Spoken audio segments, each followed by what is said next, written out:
Mesdames et messieurs, bonjour et bienvenue à notre colloque COFAS Risque Pays 2018. Alors aujourd'hui, nous sommes 1200, nous venons de 52 pays différents, dirigeants, cadres d'entreprise, de tous les secteurs d'activité, journalistes, et c'est un privilège et un réel plaisir pour moi que de vous accueillir aujourd'hui autour de COFAS. Comme le disait Raphaël tout à l'heure, lorsque nous étions réunis il y a un an ensemble, un nouveau président venait d'entrer à la Maison-Blanche. Comme vous le savez, l'élection de Donald Trump n'avait pas constitué la seule surprise politique de l'année 2016, loin de là. Elle avait succédé au référendum britannique sur l'appartenance du Royaume-Uni à l'Union européenne, à bien d'autres événements politiques qui étaient complètement inattendus. À l'orée de 2017, on se demandait quelles pourraient être les surprises de l'année, le grain de sable qui serait susceptible de faire dérailler la reprise naissante de la croissance économique mondiale. Et il y avait de nombreux suspects. Nous avions devant nous les élections à venir en France, en Allemagne, une potentielle extension des conflits régionaux au Moyen-Orient, ou bien on se demandait si cela pourrait venir d'un tweet du nouveau président. Alors finalement, on a eu beaucoup de tweets, mais rien de tout le reste n'est arrivé.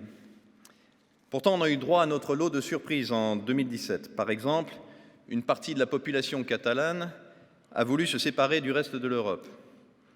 Loin de concilier devant l'affirmation de la force américaine, la Corée du Nord a multiplié les provocations.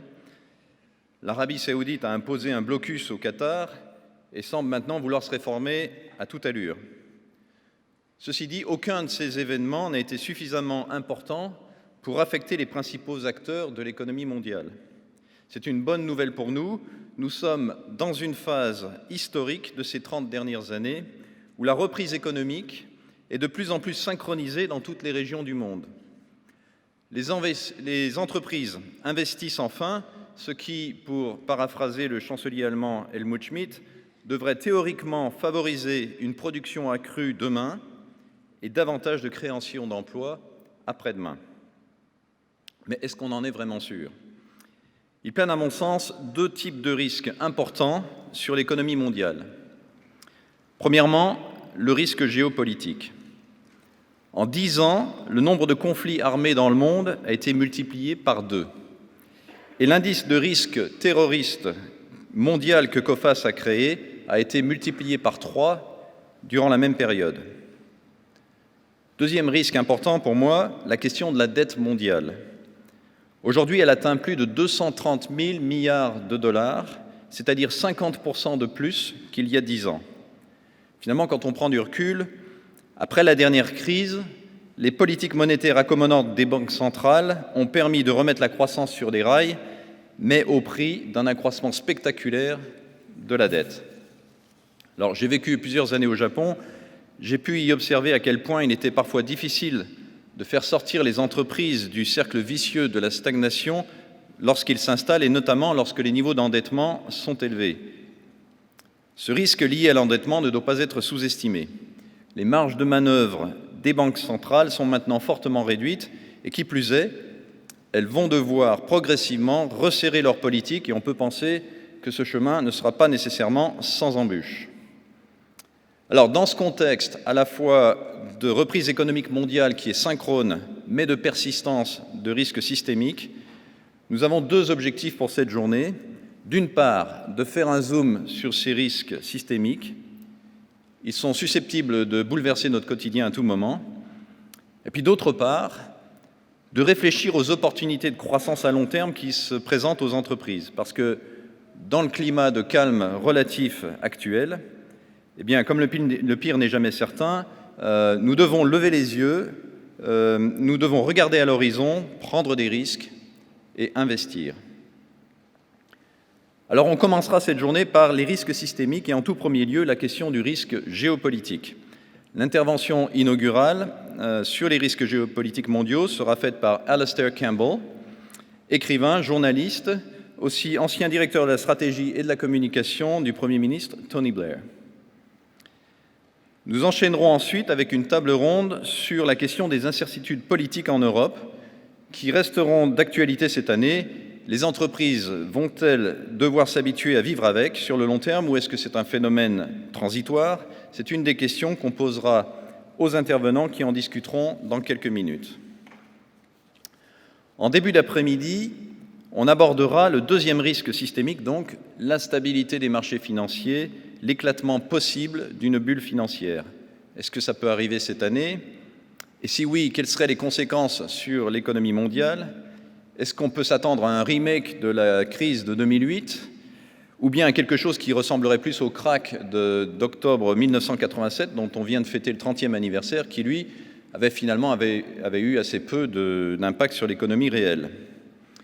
Ce sont les questions qu'on posera après le déjeuner à Jean-Claude Trichet, ancien président de la Banque centrale européenne et ancien gouverneur de la Banque de France, qui est désormais un observateur indépendant privilégié et qui nous a fait l'honneur d'accepter notre invitation. Alors, du côté des opportunités de croissance de long terme pour les entreprises, nous avons choisi d'en retenir deux pour cette journée.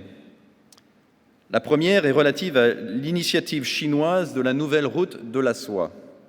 C'est sans aucun doute l'un des projets les plus importants d'infrastructure que la Chine, qui est la deuxième puissance économique mondiale, a initié depuis des décennies. Quelles sont les économies, les secteurs d'activité qui vont le plus en profiter? Comment est-ce que les entreprises françaises peuvent tirer leur épingle du jeu? Et est-ce qu'il faut s'inquiéter des visées hégémoniques de la Chine? Autant de questions qui seront débattues en deuxième partie de matinée dans le cadre d'une table ronde qui intéressera, j'en suis sûr, tous les chefs d'entreprise qui sont en quête de croissance. Nous sommes honorés qu'elle soit introduite par notre ancien Premier ministre, Jean-Pierre Raffarin. La deuxième opportunité de long terme que nous avons retenue est celle de la digitalisation. Alors, le digital, ce n'est pas nouveau, loin de là, puisque cette année, Google va fêter son 20e anniversaire, Amazon aura 24 ans, Apple aura 42 ans, et même Facebook, le dernier venu, a déjà 14 ans, et c'est un adolescent. Mais la révolution numérique donne l'impression d'accélérer. Et nous en sommes tous les acteurs, à la fois dans notre vie professionnelle, en tant que consommateurs ou en tant que citoyens. Du côté des entreprises, la digitalisation fait émerger de nouveaux acteurs et elle en fait disparaître d'autres. Ça confirme donc que croissance plus forte ne rime pas nécessairement avec risque de crédit plus faible. Et bien sûr, c'est un point essentiel pour l'assureur crédit qu'est Coface. D'un côté, les gains de productivité liés à la digitalisation permettent aux entreprises de supprimer certaines tâches. De l'autre, la digitalisation crée de nouvelles activités. Alors au final, cette destruction créatrice va-t-elle générer davantage d'emplois et de création d'entreprises qu'elle n'en détruira? Jacques Aschenbroich, qui est président et directeur général du groupe Valeo, qui est au cœur de cette révolution digitale et qui lui-même a été récemment élu stratège digital de l'année en France, mais aussi a été nommé 4e patron le plus performant dans le monde et premier français par la Harvard Business Review, viendra nous en donner son point de vue. On en profitera ensuite pour discuter des changements profonds liés à la digitalisation qui bouleversent les modes de distribution, d'abord aux États-Unis, mais aussi dans le reste du monde, et à travers eux de nombreuses entreprises et de nombreux secteurs. La lame de fond du e-commerce ne fait-elle que commencer, ou bien va-t-elle se calmer? Quels sont les secteurs d'activité qui seront les plus bouleversés par cette révolution dans les années à venir? Alors pour finir, je voudrais faire une remarque d'ordre personnel.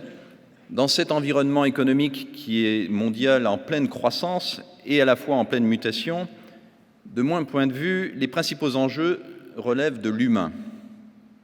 La décision humaine, on le sait, transforme une opportunité en risque ou un risque en opportunité. C'est vrai au niveau des entreprises, où les décisions stratégiques, par exemple face à des mutations technologiques, déterminent leur avenir. C'est vrai aussi au niveau politique, où la décision d'un peuple de répondre oui ou non à la question posée lors d'un référendum est déterminante pour l'avenir d'un pays.